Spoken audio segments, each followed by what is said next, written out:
Hello everyone, आप सबका स्वागत है हमारे इस YouTube channel topline trading academy में। तो आज हम डेरिवेटिव्स के बारे में जानेंगे कि डेरिवेटिव क्या होते हैं और फाइनेंस वर्ल्ड में क्या यूज़ है इनका और इनके प्रोडक्ट्स क्या चीज़ है। ठीक है, तो चलिए शुरू करते हैं। तो सबसे पहले ये जानते हैं कि डेरिवेटिव्स क्या होते हैं। डेरिवेटिव एक इंस्ट्रूमेंट होता है जिसकी वैल्यू किसी और चीज़ से डिराइव होती है। किसी और चीज़ को हम एक अंडरलाइंग एसेट कहते हैं फाइनेंस वर्ल्ड में, तो उससे डिराइव होती है। फॉर एग्जांपल अगर मैं दूध का एग्जांपल दूँ तो दूध से क्या डिराइव होता है? दही, घी, पनीर, राइट। ये सब एक्सेट्रा एक्सेट्रा चीज़ें डिराइव होती हैं दूध से। तो जो दही है वो दूध का डेरिवेटिव है। वैसे ही फाइनेंशियल वर्ल्ड में जो फाइनेंशियल कॉन्ट्रैक्ट्स होते हैं डेरिवेटिव के, उसमें एक स्टॉक का डेरिवेटिव बनता है जिसको हम फ्यूचर्स या फिर ऑप्शंस कहते हैं। एक इंडेक्स का डेरिवेटिव बनता है जिसे हम फ्यूचर्स या फिर इंडेक्स ऑप्शंस कहते हैं। ठीक है, तो इसमें डेरिवेटिव में दो तरह के लोग होते हैं। एक जिसने परचेज़ किया है जिसे हम कॉन्ट्रैक्ट होल्डर कहते हैं, और जिसने उस कॉन्ट्रैक्ट को सेल किया है जिसे हम कॉन्ट्रैक्ट राइटर कहते हैं। ठीक है, बट इस कॉन्ट्रैक्ट में होता क्या होगा? इस कॉन्ट्रैक्ट में ये होता है कि अगर मैं उस कॉन्ट्रैक्ट को होल्डर हूँ, मैं उसको बाय कर रहा हूँ, तो मैं उस चीज़ को साइन कर रहा हूँ कि भाई मैं इस डेट को, इस एसेट को इस स्पेसिफिक प्राइस में तेरे से फ्यूचर में खरीदूँगा। तो सेलर ने भी ये कहा कि भाई इस डेट को तू इस प्राइस पे इस एसेट को खरीदेगा। तो हमारे बीच में कॉन्ट्रैक्ट हो गया, तो इसे हम कहते हैं डेरिवेटिव्स कॉन्ट्रैक्ट्स।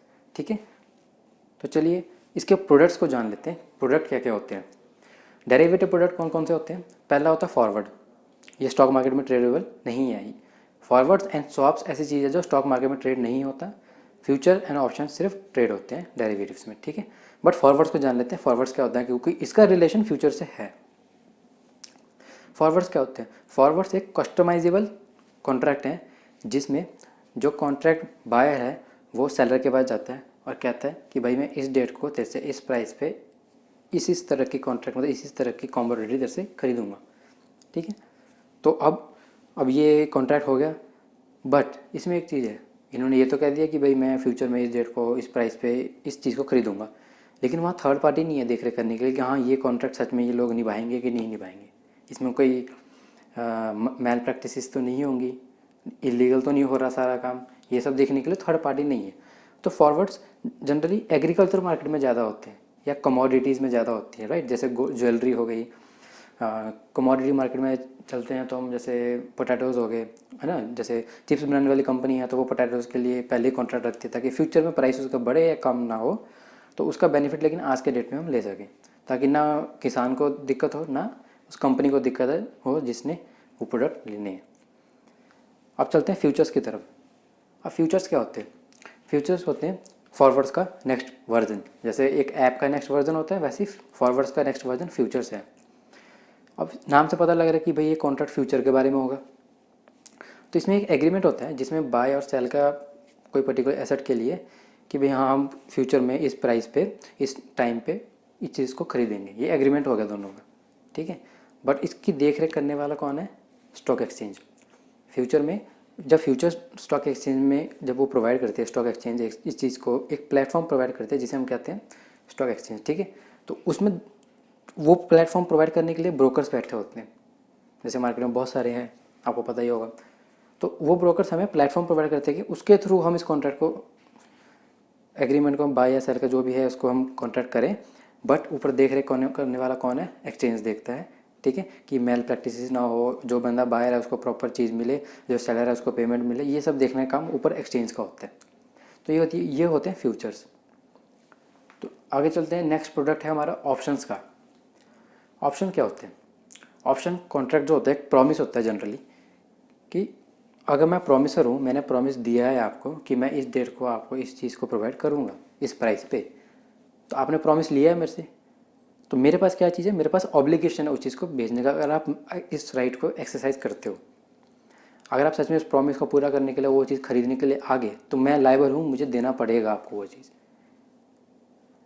एक एग्जांपल लेके चलते हैं। फॉर एग्जांपल आप एक शोरूम में गए, आपने गाड़ी बुक कराई, आपको गाड़ी का पर्टिकुलर कलर नहीं मिल रहा था, तो वो उसने कहा कि भाई नेक्स्ट वीक आएगा वो कलर। तो आपने कहा ठीक है, ये मेरी एडवांस मनी है 10,000 रुपीज़। गाड़ी मान लो 10 लाख की है, तो 10,000 रुपीज़ आपने एडवांस में दिए और आपने उसकी कोटेशन लिखी, हाँ ये गाड़ी मेरे नाम पे बुक कर दो, मैं नेक्स्ट वीक आके बाकी फॉर्मेलिटीज़ पूरी कर दूंगा। अब एक हफ्ते तक आपका मूड बदल गया, पता नहीं क्या हुआ, आपने मना कर दिया, बट आपके पास राइट था वो मना करने का, क्योंकि आप प्रॉमिस ले रहे हो। कंपनी ने आपको प्रॉमिस दिया है कि हाँ नेक्स्ट वीक वो कलर आएगा, हम आपको देंगे। तो आपने 10,000 रुपये दिए, वो क्या दिया आपने, एक इनिशियल मनी दी जिसे हम ऑप्शन में प्रीमियम कहते हैं। तो आपने वो प्रीमियम दिया और आपने उस चीज़ को बुक करा ली, उस कॉन्ट्रैक्ट पे आप आ गए। बट आपके पास वो राइट है कि आप जाके ले सकते हो। नहीं भी लेना चाहो तो ज़्यादा से ज़्यादा लॉस कितना होगा आपका, 10,000 का, जो आपका प्रीमियम मनी है, ठीक है, तो उतना ही लॉस होगा। तो ये ऑप्शंस में फ़ायदा है कि जो अगर आप बायर हो उसके, तो आपका राइट है उसको बाय या सेल करने का या उससे पहले मना करने का। लेकिन मैं अगर गाड़ी के शोरूम का मालिक हूँ, मुझे देना है, तो अगर आप सच में एक हफ्ते बाद लेने आ गए तो मैं लायबल हूँ, मुझे कंपलसरी देना पड़ेगा आपको, ठीक है, मैं मना नहीं कर सकता। तो ये ऑप्शंस होते हैं। ऑप्शन दो तरह के होते हैं, एक कॉल होता है, एक पुट होता है। कॉल क्या होता है, कॉल ऑप्शन एक जो होती है ना जिसमें होल्डर के पास राइट होता है लेकिन ऑब्लिगेशन नहीं होता। जैसे कि मैं गाड़ी लेने गया तो मैं कॉल ली गाड़ी की, है ना, कि भाई आने वाले हफ्ते में जो भी इसका कलर मेरा फेवरेट है, जैसे ब्लू फेवरेट है तो ब्लू गाड़ी आएगी, तो मैंने कॉल ली। अब मेरे पास राइट है कि मैं उसको बाय कर सकता हूँ अगले हफ्ते आके, मैंने प्रीमियम दे दिया है, मेरे पास राइट है। बट मैं उस राइट को एक्सरसाइज करूँ या ना करूँ वो मेरी मर्ज़ी है। अगर मैं सच में चला जाता हूँ एक हफ्ते बाद लेने, तो जो वो ऑप्शन राइटर है जो बेच रहा है मुझे इस गाड़ी को, उसको कंपलसरी देना पड़ेगा, वो उसके पास ऑब्लिगेशन है, मेरे पास सिर्फ राइट है, ठीक है। अब पुट क्या होता है, पुट ऑप्शन एक जैसे पुट ऑप्शन है, एक टाइप है ऑप्शंस का ही ना, तो उसमें क्या होता है, जो ऑप्शन होल्डर है ना, जो पुट होल्डर है, उसके पास राइट होता है कि उस एसेट को बेच सकता है, अपने मर्जी बेच सकता है, उसका राइट है, उसका कंपलसरी नहीं है कि उसको बेचना ही बेचना है। इसकी डीप हम तब जाएंगे इन फ्यूचर वीडियोज में, डीप में जाएंगे कि प्रॉपर्ली कॉल पुट क्या होती है, उसमें प्रीमियम मनी क्या होता है, इंट्रिंसिक वैल्यू, ये सब हम फ्यूचर की वीडियोज़ में हम बात करेंगे। अभी हम बेसिक जानते हैं कि पुट होल्डर के पास राइट होता है उस एसेट को सेल करने का, और ऑब्लिगेशन किसके पास होती है, जिसने पुट राइट नहीं की है कि उसको बाय करना है। ओके, तो आगे चलते हैं कंक्लूजन पे। हमने स्वैप्स की बात नहीं की क्योंकि वो स्टॉक मार्केट में ट्रेडेबल नहीं है, और जनरली वो स्टॉक मार्केट के है भी नहीं, वो उनके भी वो एक तरह से कॉन्ट्रैक्ट्स होते हैं कंपनीज़ के बीच में। एक कंपनी दूसरी कंपनी से थर्ड पार्टी के थ्रू लोन के एक्सचेंज, इंटरेस्ट रेट एक्सचेंज करते हैं, जिसको हम डीपली बाद में कभी इन फ्यूचर वीडियो में जानेंगे। तो आज हम इस टॉपिक को यहीं ख़त्म करते हैं, कंक्लूजन देख लेते हैं इस वीडियो का क्या निकला। डेरिवेटिव जो है ना, एनएससी में सबसे ज़्यादा ट्रेडेबल है इंडिया में, फ्यूचर्स में भी और ऑप्शंस में भी। स्टॉक डेरिवेटिव्स को हम और इंडेक्स डेरिवेटिव्स को दोनों को ट्रेड कर सकते हैं, बट इनको ट्रेड करने से पहले आपको ध्यान में ये रखना है कि भाई डेरिवेटिव मार्केट सबसे ज़्यादा रिस्क लेके चलते हैं। वाई? बिकॉज क्योंकि इसमें जो क्वांटिटी है ना, एक कॉन्ट्रैक्ट में जितनी क्वांटिटी आती है उस ट्रेड की, वो सबसे ज़्यादा हाई है। आपको सिर्फ लॉट में चीज़ मिलेगी और लॉट में ही आपको, आप अपनी मर्ज़ी से एक दो शेयर नहीं खरीद सकते या एक दो कॉन्ट्रैक्ट नहीं खरीद सकते, आपको पूरा लॉट लेना पड़ेगा। तो वहाँ पे रिस्क सबसे ज़्यादा बढ़ जाता है। बट एक ये ऐसी जगह है जहाँ पे रिस्क के बदले रिवॉर्ड भी उतना ही ऊंचा है। तो प्लीज़ ध्यान रखिएगा इस चीज़ को, बिना स्टॉक में इसके डेरिवेटिव्स की डीप नॉलेज लिए, बिना प्रैक्टिस के इसको ट्रेड ना करिएगा। आपके पैसे की बचत होगी। बेटर देन है कि आप इन्वेस्ट करें, धीरे धीरे डेरिवेटिव्स में ट्रेनिंग लें, फिर आगे जाके कहीं आप इसको प्रॉपरली ट्रेड करें। प्रॉपरली ट्रेड करने पे लोग करोड़पति भी बने हैं और लोग जीरोपति भी बने हैं मेरे हिसाब से। Thank you so much. आज की आई होप कि आपको ये समझ आया होगा। अगर आपको ये समझ आया तो प्लीज़ लाइक करिए, सब्सक्राइब करिए फ्यूचर वीडियोज़ के लिए, और बेल आइकन को जरूर दबाइएगा। Thank you so much.